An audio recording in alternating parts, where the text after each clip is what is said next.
crushing through the lies and disinformation. It's Alex Jones.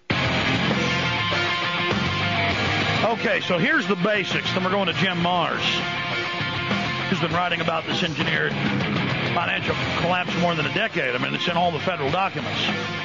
You have a private Federal Reserve that pays off Congress in 1913 to let them take over basically the banking system and government issuance of currency and credit. And they get an income tax so the private banks can directly tax us through their collection agency, the IRS. I mean, this is all official. But you can't even get the yuppie public to understand the Federal Reserve is private, because they believe whatever lies they're taught from birth. They set up the national security state in 1947 to take over the government incrementally, to take over the states, to set up their police state control grid, to really set up fascism. And then now they have got us pumped up to the point where they're ready to completely implode the economy. But before they do that, they've got to run up the debt even higher in our name. So when you hear, oh, it's a $700 billion or $1 trillion bailout, they said the savings and loan bailout in 1985 was going to be $5 billion. Turned out to be over $1 trillion. Those are official numbers, over $1 trillion conservatively. Now, they've already put in over $700 billion the last year and a half. Remember when all those other big brokerage houses, Bear Stearns and others, for hundreds of billion? Remember when that was the end? There wasn't going to be any more. It's a conspiracy theory. I haven't heard that term to say that anything was happening. In the last 2 weeks, conservatively, they've pumped in over $500 billion. Now they're talking about another $700 billion to $1 trillion. Now, if in the 80s it was $5 billion they claimed, it was really $1 trillion, then what is that going to be? I mean, we're just talking about hundreds of times. But this is not a bailout. Remember, those corporations took the money out the back door. When a fiat currency is being inflated at first, it still has value. And they bought up real assets. Now they're leaving us with the assets as they're being devalued at the end. They have the real assets. They're leaving us now with the currency and the debt. And then suckering us in, saying, well, your government bailed us out. Here's the news. Exclusive. Foreign banks may get help from Politico. And then they quote ABC News this week's telling George Stephanopoulos that coverage of foreign banks is a distinction without a difference to the American people. Then it goes on to quote Paulson saying they will bail out any financial institution invested with these companies. These companies were already international. Why do you think Halliburton and Dick Cheney privately, and Dick Cheney, dumped all his stock years ago and his dollars years ago? Why do you think most of the Fortune 500 have left the country entirely? They've all moved offshore to the Middle East. They've all moved to Europe. That's because, I happen to know some people here in Austin, one prominent lawyer who happens to represent some billionaires, names you'd recognize, and I've bumped into some of these people separately, and they've all bought offshore islands. They all moved out years ago. I've said on air, they've said that the United States financially will not exist. Now that's what they believe. Maybe this isn't going to happen. But the bottom line is we're being taken for everything right now. Everything is being pulled out from underneath us. The rug is being pulled out right now. We have to say no to this bailout because it's not a bailout. You're told, oh, it's a bailout. You've got to invest more. You've got to stay in the Ponzi scheme. And you don't have a choice. Here's a quote out of the Los Angeles Times today. Bailout plan is sent to Capitol. Lawmakers are asked to give Treasury chief the authority to buy $700 billion in bad debt. President Bush acknowledges the immensity of the plan, which would bypass many of the government's traditional checks and balances. Well, last weekend, some in Congress, Republicans and Democrats, said we need to have a debate about this. And Paulson said, you're not involved. The private Federal Reserve has contracts with the Treasury, and you're not involved in the decision-making process. Sit down and shut up. Then this week, McCain comes out, and don't think as I'm bashing McCain, I'm for Obama. They're total puppets. Shift your paradigm. Came out and blamed the Congress, saying they've said they have no power and can do nothing. He said, how dare you? You did this. And Congress did as far as they let the military-industrial complex take over.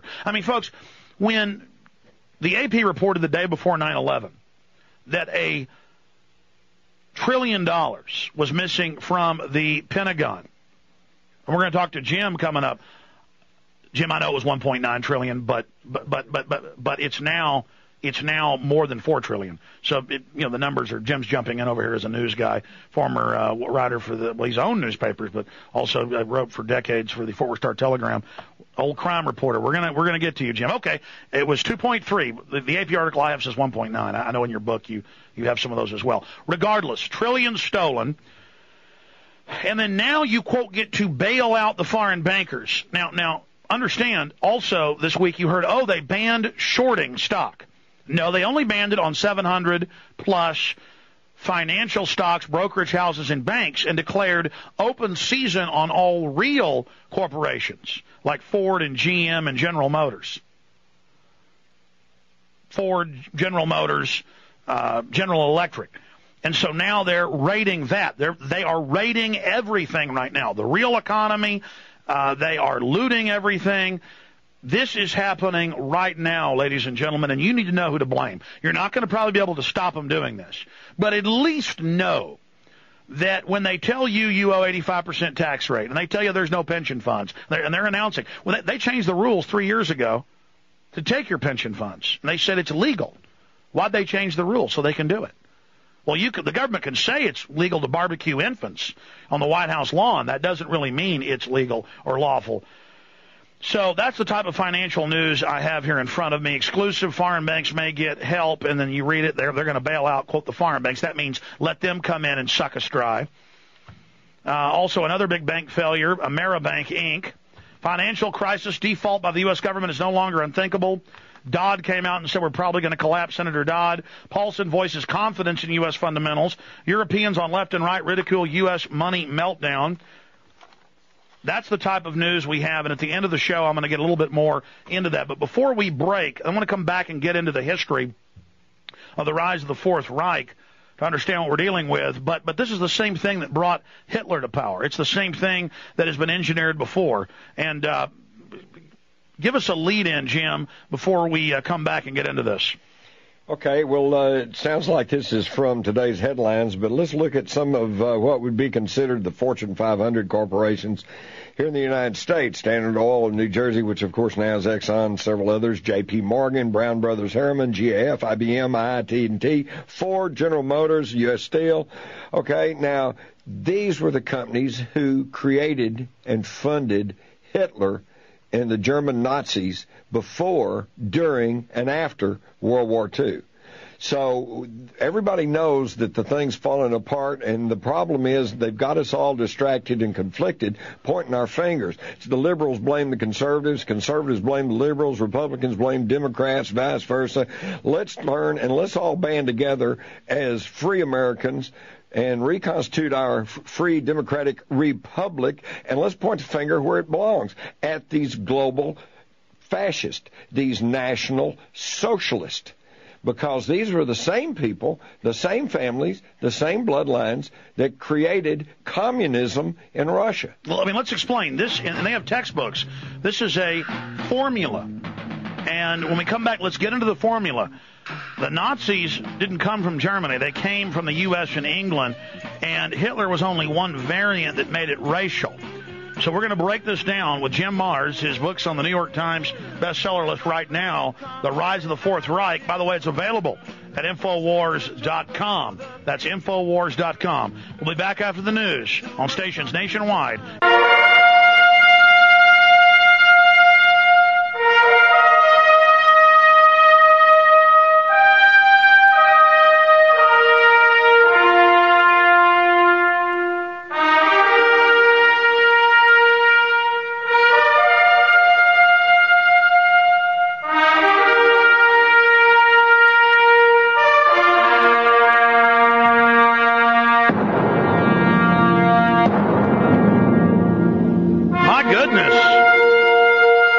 This is what happens when you get your film crew in line.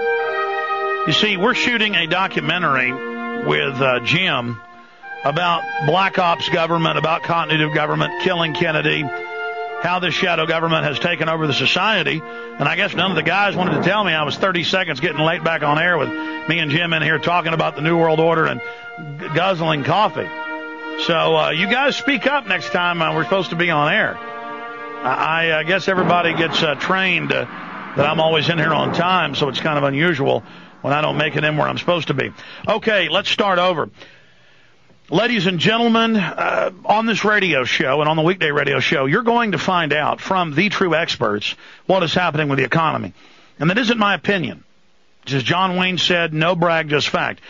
If you go and you look at the evidence of the radio show and the book I wrote back in 2002, 9/11 Descent into Tyranny, the last chapter laid out how in the next 8 years, and we're now 6 years into that, how they would artificially implode the debt, restrict the credit, and then, quote, have a bailout that basically bankrupted the people of the world to the IMF and World Bank and to the private families that own the private Federal Reserve and the IMF and World Bank.